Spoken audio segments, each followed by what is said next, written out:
Welcome back. I'm Brandon, the HBAR Bull. I do some contract work for the HBAR Foundation, but I'm not doing this update in any official capacity. I'm just coming to you personally to give you the latest in the Hedera ecosystem. Today, we have a very special guest, Jeremy, the co-founder of Ledgerama and Walla Wallet. Jeremy, thank you so much for swinging by. Absolutely, Brandon. Anytime. I'm happy to do it.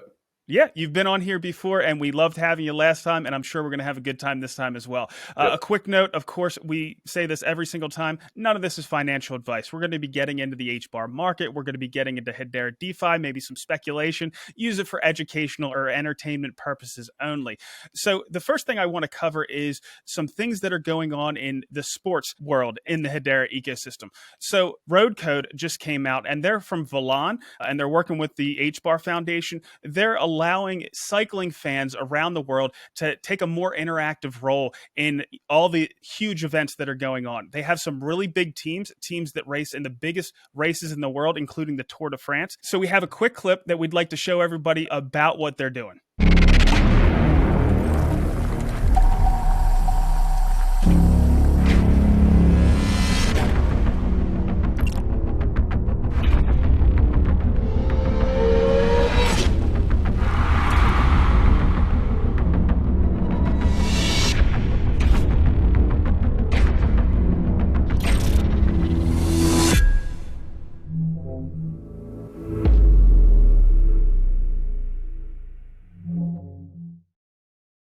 All right, so Graham Barlett, the CEO of Valon, said, "Our mission is to create a first-of-its-kind platform that grants access to the most relevant and exciting cycling content for fans and sports lovers around the world.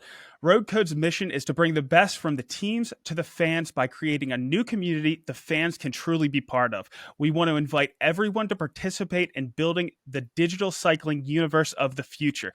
So did you catch this one, Jeremy? I did. Yeah, it's an awesome use case. So the Road Code and roadcode.cc, I mean, they're like a lot of companies that we're starting to see rolling into the Web3 space, as particularly in the Hedera ecosystem. I mean, we're seeing these companies that are taking advantage of the low cost and high speed of Hedera to create digital collectibles, right? Access tokens and reward points. I mean, I think that this is a pattern that we're going to see consistently over the next 5 to 10 years. I think that we're going to see companies, especially companies and people that have a vested interest in maintaining that captive audience, right? Their fan base. You're going to see this play over and over again over the next 5 to 10 years. I love their ranking system. The ranking system is a great use case on Hedera. It's one of those small use cases that people may not think about, but leaderboards, right? I mean, leaderboards are pretty important, and they're going to be another common use of Hedera technology because it just makes so much sense. I mean, if you've got the data that lots of fans are interested in, there's no better place to get that valuable data than on a public ledger like the Hedera network. And I think we're going to see a lot of that going forward. The fantasy team that they've got is also awesome. I mean, that's taking the leaderboard idea to the next level. So they've got this fantasy racing team. Think of the number of athletic events and sports that could utilize. I mean, fantasy football is massive in the United States. So if we start seeing more and more use cases like this, I mean, that's only going to uptick the usage of the network.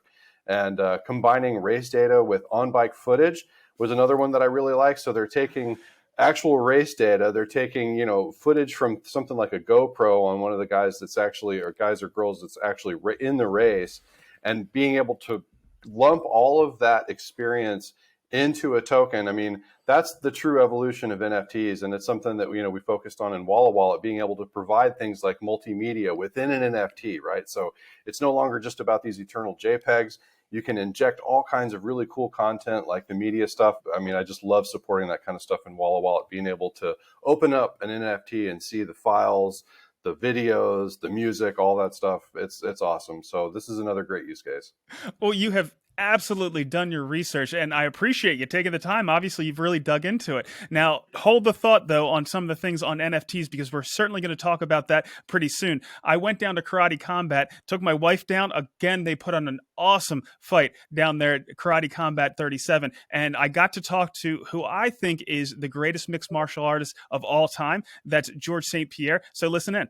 So the first thing that I wanted to ask was, what drew you to participate in Karate Combat? What made you want to join this crew? Many things. First, I'm from a karate background. I started karate when I was a kid, I was a victim of bullying at school. So I started karate as a self-defense.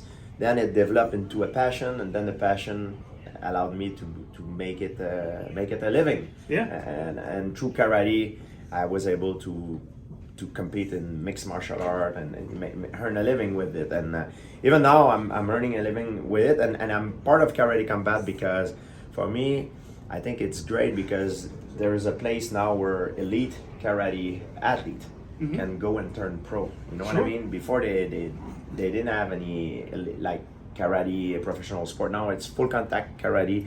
It doesn't matter which style of karate you're from. When you come into Karate Combat, you're in a pit. All style of karate are taken outside of their comfort zone, but they're there to meet, to see who's the best all around karate. You know, it's truly the real proving ground for karate athletes. Yeah, no question about that. And I actually think there's potential for a lot of other strikers in this league that are coming from other disciplines as well. I think so, but I believe what make karate so successful, especially under those rules, is that you do not guard the same way with boxing gloves than you will guard with the small gloves. Okay. Like you see very often in boxing or kickboxing or Muay Thai, the guys are in the pocket, you know, like this. You can't do that in Karate Combat. The gloves are too small. Even if you're like this, there is an opening in the side and the middle. So you have to rely on movement. Okay. So it makes the sport more dynamic. Yeah. You know what I mean? And with boxing glove, you can guard in a way that you can put sort of a shield to protect you, and it's very hard to do with the small gloves. You know what I mean?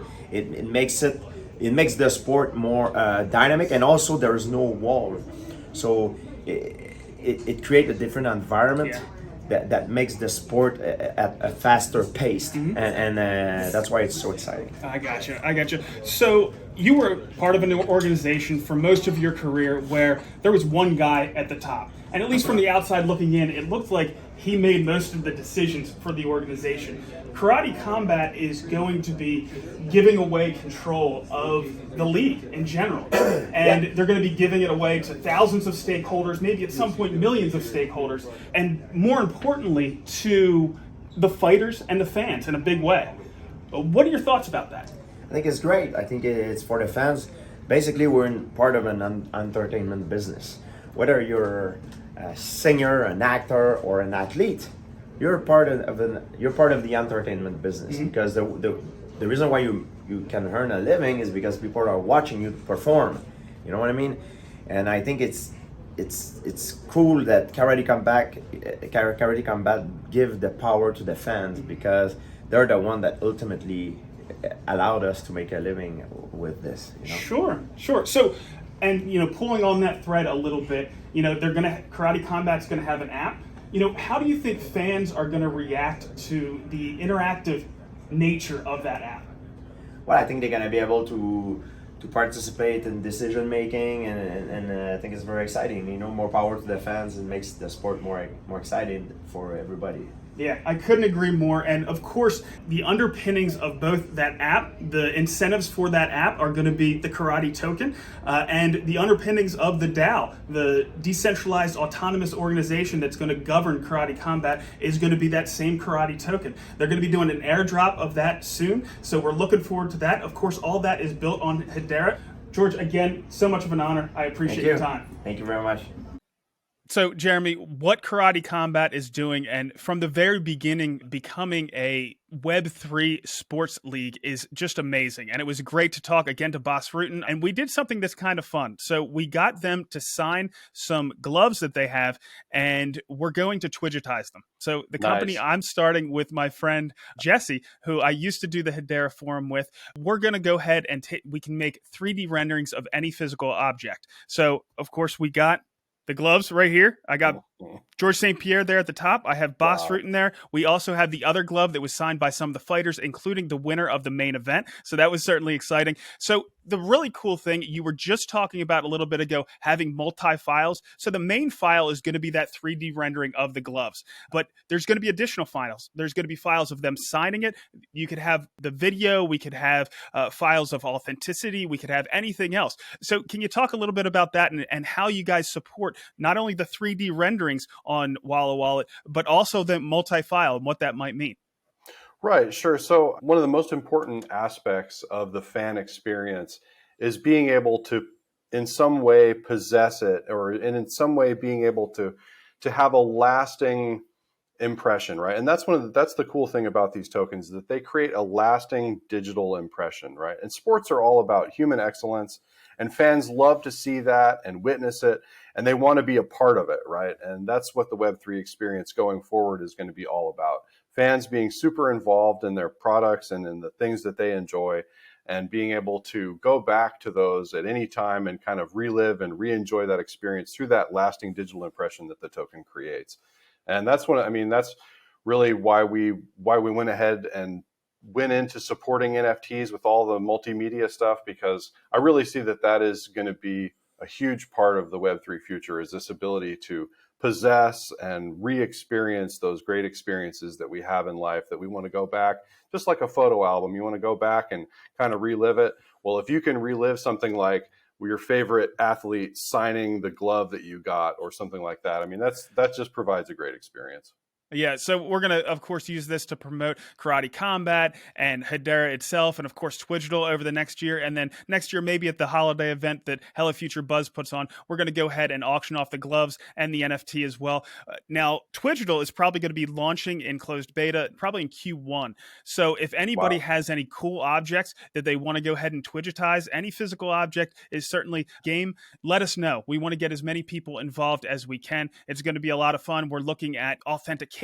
We're looking at using it for insurance. We're looking at all kinds of things. So it's pretty much where Web3 meets the real world. So we're excited about it, and we're looking forward to it. So the next thing we have on our docket is Christian Hasker came by, and he told us about what they're doing about Hedera awareness and marketing. So take a listen to that one. Christian, from a Swirlds Labs perspective, how has growth in Hedera awareness gone in 2022, and what metrics do you use to make those assessments? Well, thank you for having me, Brandon. It's great to be here. And so from an awareness perspective, at the beginning of the year, we really set out with a goal to be everywhere from an industry event standpoint in 2022. So we deployed significant budget to be at all the major shows. And for the first time, we went to shows where we were with adjacent platforms because of our smart contracts 2.0. So we started off the year with a big presence at ETH Denver and created a lot of awareness there within the developer community. We did a very significant presence at Consensus. We were a platinum sponsor, likewise at Mainnet.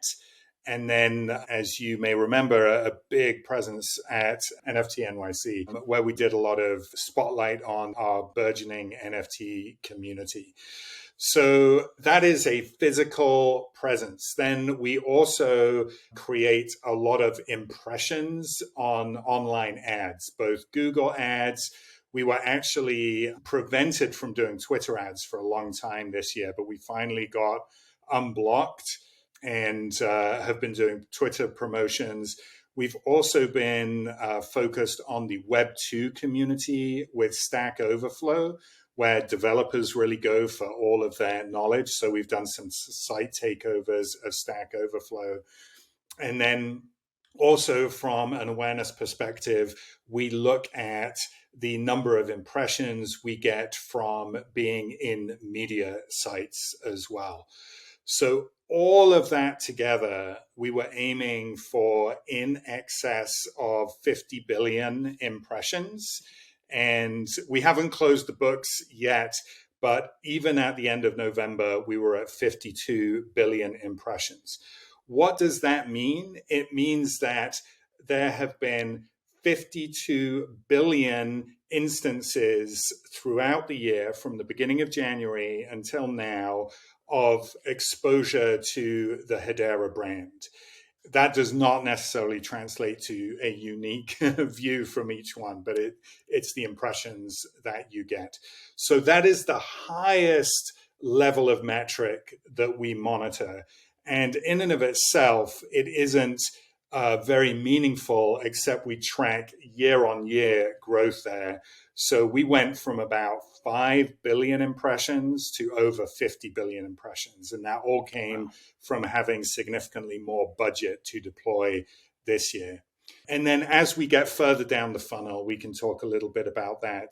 We really monitor how, as you go down the funnel, people are converting from one activity to the next as you get further down. And of course, you get tons of drop off. But when people emerge from the bottom of the funnel, that is actual testnet developer activity. And then we're starting to do some actual on-chain mainnet correlation as well that we're excited to release to the community next year and expose some of these dashboards so that the community can slice and dice as well. Okay, that makes sense. So what strategies are you looking at in 2023? So in 2023, we are evolving what we've learned this year. So our primary target audiences continue to be developers, because at the end of the day, we are infrastructure software, and without developers building useful applications on top of the network just isn't that exciting. And there are really two key developer personas that we target. One are the developers that are not yet in the Web3 ecosystem. They are full stack Web2 developers. They may be enterprise developers, or they may be working for startups, but they're really immersed in that Web2 world. And at Hedera, we have unique functionality that really appeals to those types of developers. And that functionality is the Hedera Consensus Service. This ability to take centralized data and have a shared, trusted view that is auditable of that data on our public ledger is really a game changer. So we see a lot of people just exposing their centralized system, adding a little bit of decentralization, increasing trust with Hedera Consensus Service. And then we hope to pull them along that journey to full decentralization. And then the other developer persona that we are targeted on is the Web3 developer, those that are building on other platforms. We want to bring them over to Hedera.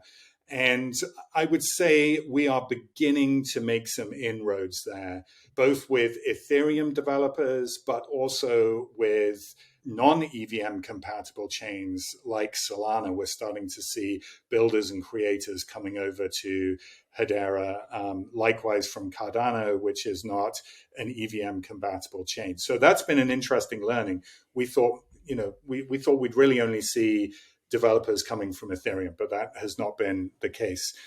And then we have two other very important personas in 2023. One is our community, our enthusiast community. For the first time in 2022, you started to see the advent of applications that we as community members can use. Right, we're wearing one today, which is super cool.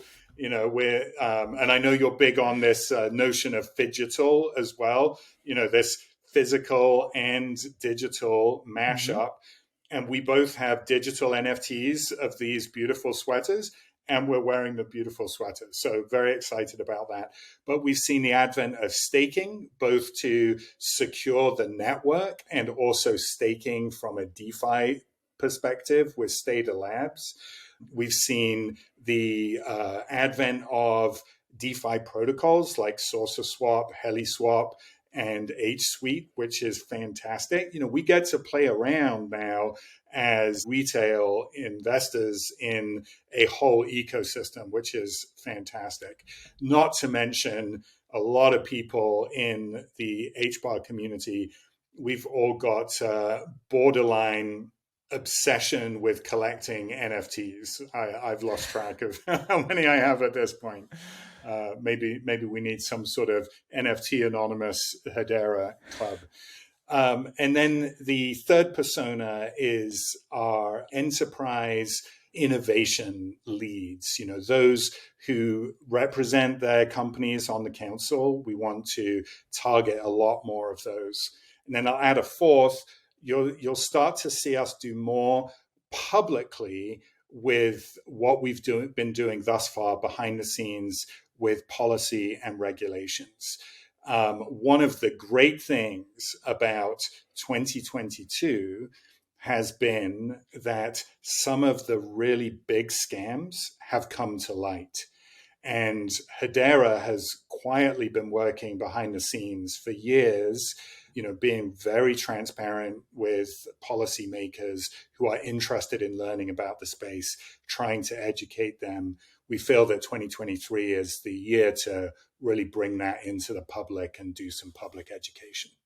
Yeah, it sounds like a good strategy. The one thing that I'm looking forward to, you mentioned some of the things that last year that people could actually get their hands on with DeFi and with NFTs. But a lot of the things, at least from the foundation perspective, a lot of the things were just announcing things that were going to come, but actually hadn't come to market. Well, in 2023, I think a lot of those things are actually going to come to market. I think that's going to be a big focus. That's what Shane was talking about. And certainly when we have additional things that people can get their hands on, it's a lot easier to talk about them. So that's what I'm excited about. But there's I totally agree. And one of the things we're all learning about this market is the announcements are interesting for sure, but there's this lag between the announcement and then, the building and deployment of those applications. Sure. And that is a very uncertain, varied time frame. But I share your optimism that 2023 will start to see some of those, coming to mainnet. Yeah, without a question.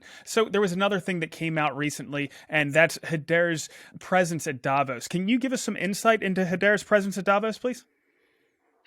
Sure. So this year, Davos was, due to COVID, it was postponed from January to May. And for the first time, we dipped our toe in the water in Davos. We sent a contingent.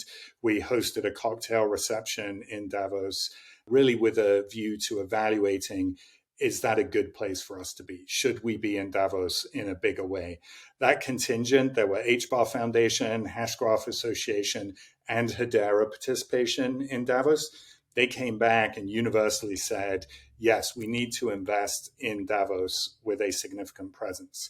So we have secured a standalone space. Davos is a small ski town in the Swiss Alps, and every January, it is taken over for the World Economic Forum, and industry leaders from around the world, policymakers, heads of state, all descend on Davos, and they have a week-long, tons of meetings, tons of events that are outside of World Economic Forum.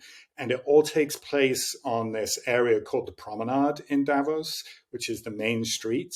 The shops in Davos are available to rent by companies like Hedera, organizations like us, and we've secured one of those spots. So it is a dedicated space. We're taking it over. It's going to be beautiful, and we are going to be hosting a lot of programming in that space itself. So some of our council members will be doing panels. We'll be having a sustainability day where we showcase the ecosystem. We'll be doing demos from council member applications. Avery Dennison, Standard Bank, ServiceNow, and Toco will all be demoing.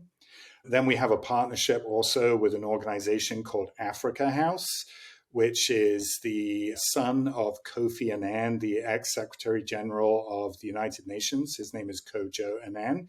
His organization, Africa House, will be hosting heads of state and business leaders from Africa in our space and doing dedicated programming. And then we've also sponsored activities outside of our Hedera space as well. So there's a big party called Arabian Nights that all the bigwigs go to. We'll have a sponsorship there and a private meeting room. We will also be hosting a panel discussion with Politico up the mountain, and then they do a sled down the mountain. And then we're also doing a panel with the GBBC, which is the Blockchain Business Council. Global Business Blockchain Council. We're doing some sustainability stuff with them. So we're going to learn. We're really putting our best foot forward, and we want to meet the captains of industry. We want to meet policymakers. We want to meet regulators, and we want to introduce them to Hedera, because as we all know, we have the solution that everyone is looking for. And now's the time to really put that front and center. So we're excited. I'll report back afterwards. We'll be recording a ton of content there as well and making it available. So hopefully we can give everyone like a peek into what it's like in Davos. Yeah, makes sense. I know tapping into all the business leaders that, as you said, descend on Davos makes a lot of sense. Christian, thank you so much for coming by today and give us some insights on what you guys are going to be doing next year. Thank you so much, Brandon, and happy holidays, everybody. See you in 2023. Happy holidays. So yeah, Jeremy, there's so much to be excited about with Hedera, and next year I really think there's going to be a lot more use cases that people can actually get their hands on. What were your thoughts about what Christian said?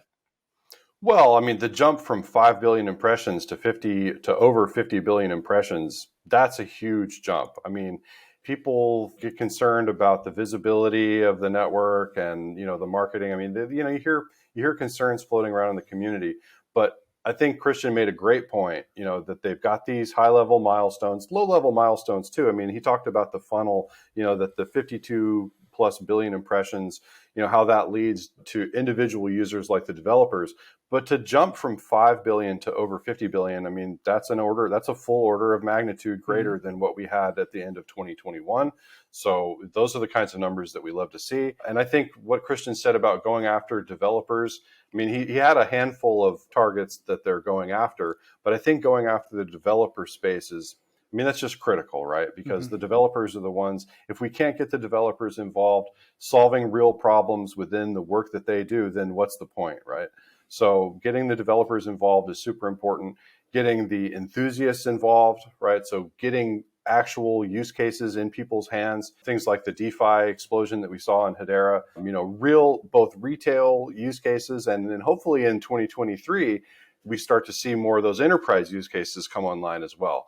Of course, we've heard about them. We know that they're coming. We saw the awesome introduction of retail-based use cases, things like HeliSwap and Saucer Swap, Lehman Swap. I mean, there's just, H Suite. I mean, there are just awesome number of DEXs coming out. And those are ways for HBAR enthusiasts to actually get their hands on this stuff. But I love looking forward to 2023 when I hope that we can start to see some of the enterprises actually get their hands dirty in the Hedera network as well. Yeah, no question about that. And nobody can get more attention on something than Elon Musk. And Zepsi and I talked about Elon Musk recently, but I got a couple of comments on it and I want to address it. So the first one is people sometimes don't like his politics. They don't like some of his policies.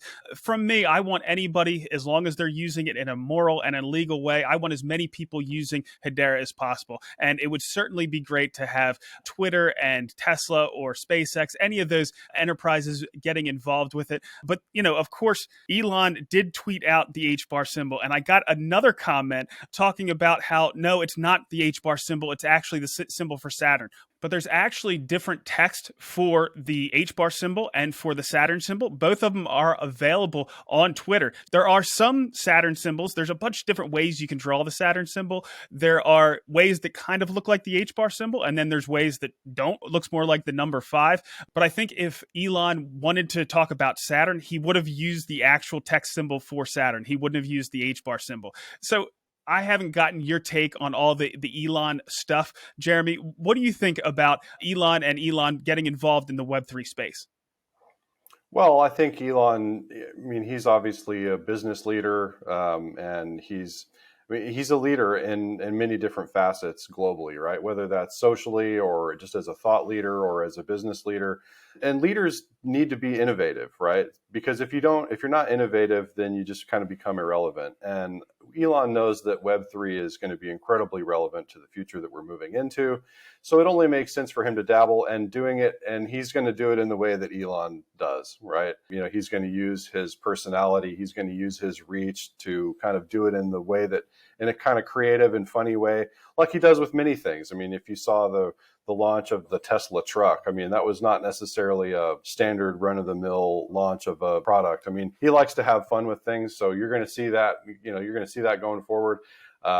People get a little grumpy about him saying certain things and maybe maybe manipulating markets in certain ways. But as somebody with his visibility and his vast wealth, right, and the amount of businesses that he started and brought to success, I mean, how do you, as a public figure like that, how do you not influence people? And it's almost like just by him opening his mouth, he's going to manipulate markets in some way. So, Sure. So that doesn't really upset me. Yeah, the thing that about cryptocurrency in general that excited me was it gives people choice in money. And the other thing, I went down the rabbit hole that I really saw as a huge potential was it can bank the unbanked, and that can unlock the economic potential of billions around the world. And that could cause prosperity on a scale that we've never seen. And that's what really has me excited. So the more people that can highlight a platform that can actually scale to meet those needs, and I think that is Hedera, the better. And, of course, Elon getting involved with his companies would certainly be good from that perspective. The other thing is, I think the last big tech company that tried to get involved, they tried to essentially create their own, and that was Facebook with Libra. Hedera started from the ground up, so then big tech companies coming in from the outside, it doesn't get the regulatory scrutiny. Speaking of regulation, I have a clip here that came out of Congress from Senator Toomey, and he had some insights about regulatory clarity that I thought were really important to bring up as well. So let's listen to that clip. You acknowledge, as you have in the past, that there are some tokens that are not securities. And I know your view that whether or not a digital asset is a security is a facts and circumstances analysis. I know your view that the SEC has very broad authority. But you've also made it clear in the past that Bitcoin is not a security. Now, some SEC staff have also previously said that Ethereum is not a security. The SEC's DAO report characterizes Ethereum as decentralized. So there are a lot of projects, as you know, decentralization and centralization occurs on a continuum, really, I think. And you've acknowledged that there are tokens, plural, that are not securities. I think it's because of this centralization that you come to this conclusion. And my point is, it is not reasonable to fail to provide clarity, to provide the definition of exactly where on this continuum you have a sufficient common enterprise that it qualifies as a security and where you don't. You've said Bitcoin doesn't. Some of your colleagues have said Ethereum doesn't. But a reasonable developer who wants to comply with this doesn't know where that line is drawn. All right, Jeremy, I think that Senator Toomey has the right idea. Of course, there's supporters of crypto on both sides of the aisle. I actually just got a call back from my representative's office. I called right after all the stuff happened with FTX just to kind of explain that there's all kinds of good things that are going on in the space as well. What are your thoughts around regulation in the space? Well, I mean, as a company that's building in the Web3 space, of course, we have to have our eyes on regulation all the time.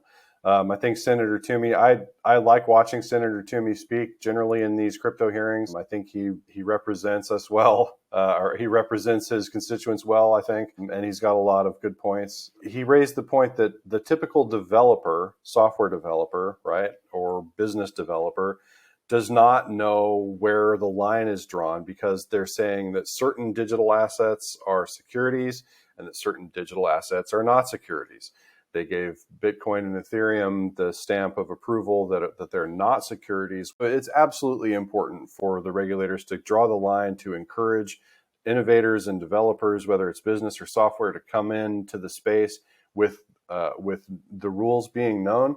And it's not just about the status of the tokens as securities. There's a lot of other regulations within the financial space that we're concerned about, things like custody, right? So in the United States, if you are a custodian of somebody's private keys, then you are required to have a money transmitter license, which means that you have to go through the which means you have to go through the application process. You have to have multiple millions of dollars of net worth established to even begin the process of becoming a money transmitter within the United States. So the implications of what it means to take custody of somebody's keys is hugely important for a company like Ledgerama and Walla Wallet, because we don't know where is the line drawn between us being a custody? When you take into account things like multi-signature, right, or decentralized recovery that you might have seen Dr. Baird talk about last week, at what point does a U.S. company become a custodian, right? So if you take multi-signature into account, and as a company, I have partial control over somebody's keys. Like, let's say I want to sign a big transaction. Let's say we have a feature in Walla Wallet that any transaction over whatever it is, let's say $1,000. Any transaction over $1,000 requires not only a signature from the user, but also a signature from somebody else that has partial control of the keys, not complete control, but partial control of the keys. Now, that sounds like a great use case, where you've got kind of these checks and balances against sending large chunks of cryptocurrency to a wrong place or as part of a scam or fraud. But does that make us liable as custodians of the keys, or does it not? So there's tons of regulation that need to be answered. It is very difficult as an innovator and as a builder and business developer and software developer within the U.S. to go into the space with any level of confidence. So absolutely, they do need to draw some lines in the sand. And I think Senator Toomey's got some great insights. Yeah, there's no question about that. I don't think that you can just take Bitcoin and Ethereum and say those are not securities because of X, Y, and Z, and that all these other platforms, those are securities, or however you want to look at it. Because, of course, Bitcoin started with just one person, right? So it was a process of decentralization as well. And, of course, Hedera is going through a process of decentralization. From a practical standpoint, it's already very decentralized. But you have to have thresholds, and I really do think it's going to take specific legislation just for crypto to make sure that we can maximize the innovation in the space while at the same time protecting customers. Right. Yeah. It's just kind of one of those matters of careful what you wish for. We just got to hope that going forward, the cooler heads prevail and that they do what they need to set the rules and kind of set the foundation, but to not stifle innovation. That's, you hear that over and over again in the regulatory conversation. How do we make sensible legislation and regulation without stifling innovation? That's the game. Exactly. So shifting gears a little bit, there's another entity besides the HBAR Foundation that is trying to boost the ecosystem as a whole, and that's the Hashgraph Association. And they just came out with the first dozen teams that they're going to be supporting. One of them was Twigital. We applied, of course, and we're getting support from the Hashgraph Association. But Kamal Yousefi, he was with Swisscom Blockchain initially. I think he went back to school, and now he's the president of the Hashgraph Association. And he said, one of our major goals at the Hashgraph Association is to empower organizations of all kinds to build on Hedera and to see the widespread adoption of Hedera-powered solutions across industries. The grant funding through the Hashgraph Innovation Program will enable us to fuel further expansion of the DLT industry by actively supporting new innovation and cutting-edge projects powered by Hedera. We're proud to play this part in the journey of promising projects and look forward to building future applications through the Hashgraph Innovation Program. Did you catch this one, Jeremy? No, so I didn't realize that they had actually selected their initial cohort of 12. Congratulations for making that cut. But just like the HBAR Foundation, anything that is there to put a spotlight on the startups that are building in the Hedera ecosystem and give them support, those are the kinds of things that we need. Because it is difficult to build in this space, especially when the markets are down. Investors are, the money's definitely tightened up a bit. So having these organizations there to support and put the spotlight on these small startups is absolutely critical to the ecosystem. We have to have them. Yeah, we've seen so much come out of the HBAR Foundation over this past year, and I think the Hashgraph Association is going to be taking a bigger role going forward, and they're going to, of course, be working together with different projects. So, right. Jeremy, something that we've been talking about a lot, because there's a lot of focus on it, is environmental projects that are built on Hedera. And sometimes it's really hard without being able to get your hands on this to really understand what's going on. But Timeless just came out with a demonstration of some of the things that they're doing. So let's take a look at that clip. It's Ryan from Timeless here, and I'm going to take you through a quick tour of the Timeless Guarantee Origin platform. The use case I'm going to show you is for a demonstrator green hydrogen facility, where Timeless is monitoring the carbon intensity of production in real time, as well as providing the operator with digital Guarantee of Origin certificates for each tonne green hydrogen produced. In this example, we are focused on monitoring the gate-to-gate process, but in other customer examples, we're focusing on cradle to grave, also known as the full life cycle of production and use. The Timeless Trident platform is comprised of 3 key components which aim to guarantee the provenance of data over the full lifecycle over a product. These are first mile provenance, which is where Timeless interfaces directly with IoT devices to ensure provenance from the source meter all the way through to the Timeless platform. Next is the policy workflow engine, which allows the Timeless platform to work with any current or future standard by digitizing its policy. This is applicable across all industry and standard types.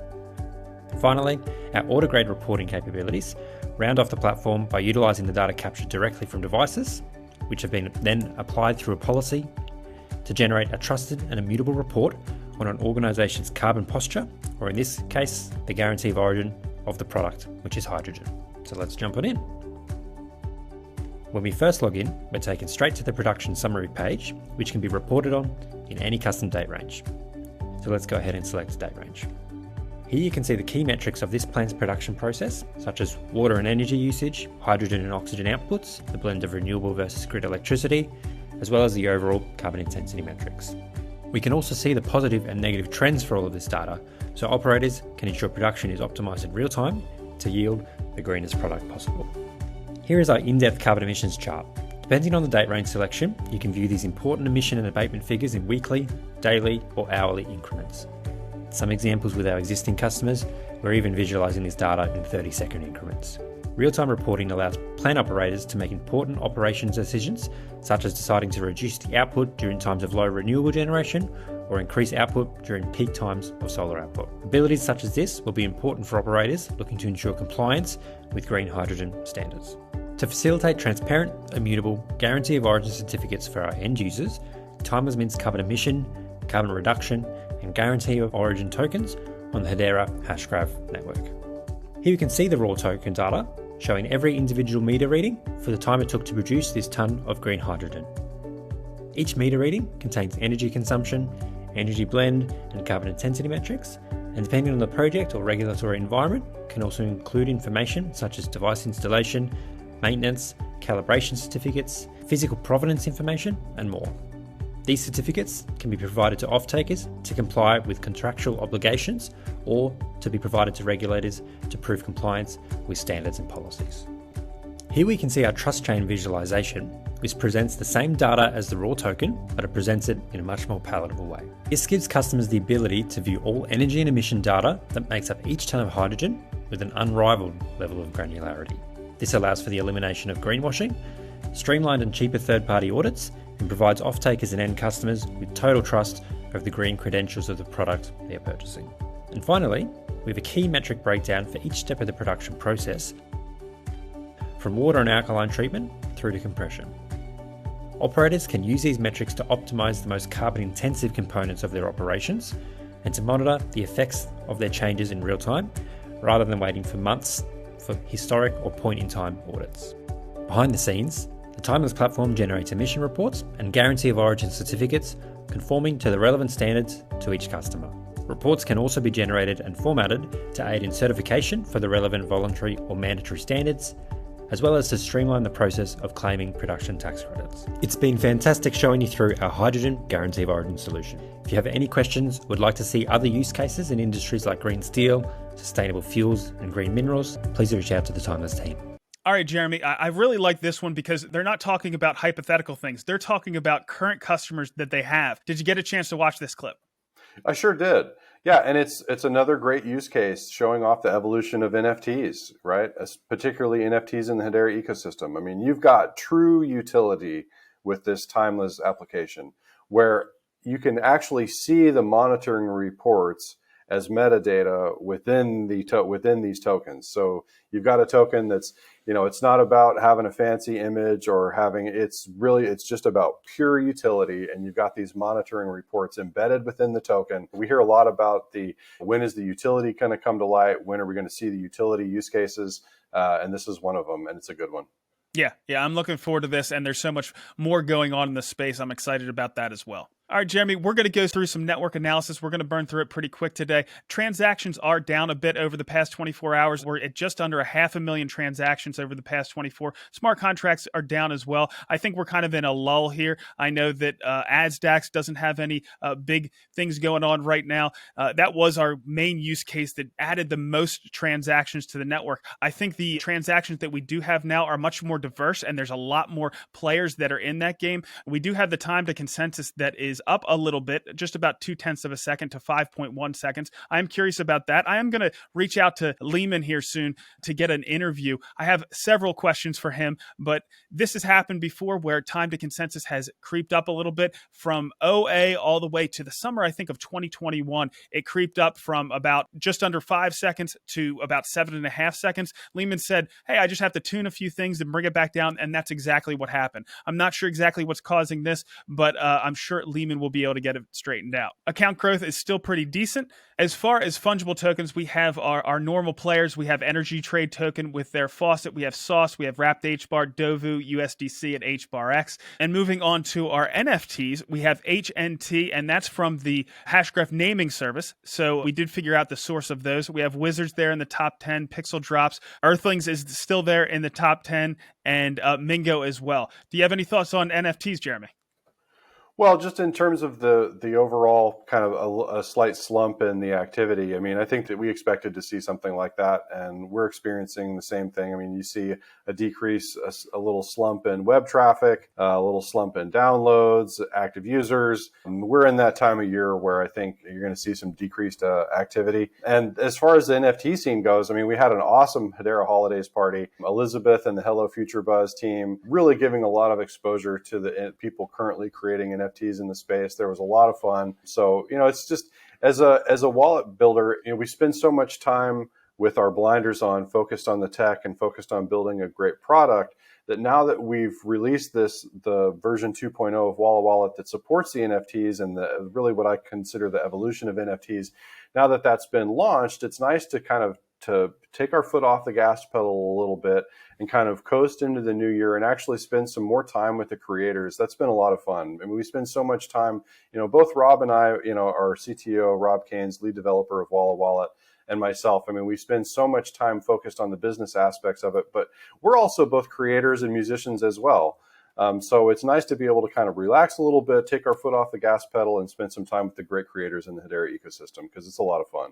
Yeah, I agree. It was a lot of fun to be involved with that. One thing about the transaction makeup is not all transactions are the same, right? It really comes down to people get excited about transaction volume because of the revenue it brings in. Now, smart contracts are 5 cents compared to when Atmio comes online. Their transactions are either going to be 1/100th of a cent for their HCS transactions, or I know they're going to have tokens involved as well, and HTS tokens for each one of those transfers is 1/10 of a cent. But something like Twigital, every single one of the Twigitals that are made, one of those 3D renderings that's minted into a Hedera NFT, that's going to be $1 for every single one. So even if we have a little bit of success, we'll say we have 10,000 Twigitals a day, that's $10,000 worth of revenue for the Hedera network. If we become really popular, and it's not out of the realm of possibility for something like Twigital to have 1 million users per day and have 1 million Twigitals, that's $1 million worth of revenue for the Hedera network. So again, even though we are seeing some ups and downs in the transaction volume for Hedera, that makeup is always changing, and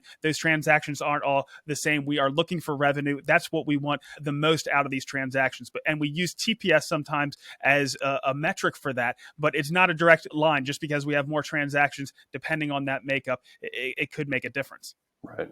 All right, Jeremy, let's get into some DeFi. So on Saucer Swap, we have $18.5 million total value locked on that platform. So still looking pretty strong there. As far as the farming rewards on some of their popular trading pairs, HBAR USDC is sitting at 57%, HBAR Sauce is at 45%, and HBAR X is at 19%. And the LP rewards that you get on top of that, the HBAR X is sitting at about 0.4%, Sauce HBAR is at 1.3%, and USDC HBAR is at 3.2%. So those have come down a fair amount over the past week. Moving on to HelloSwap has a total value locked of about $5.8 million.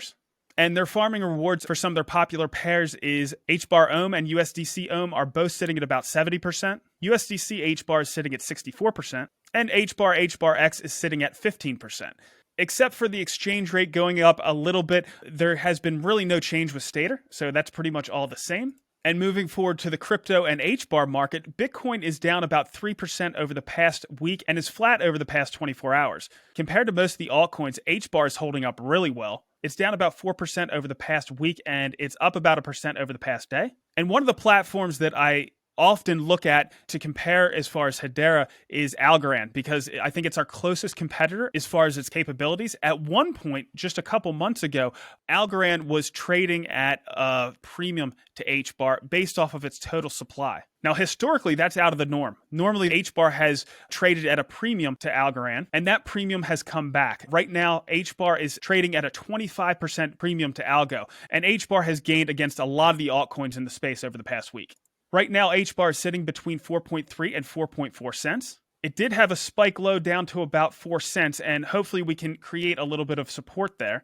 And if we do get a rally, I do expect us to see resistance up around 5.1 cents.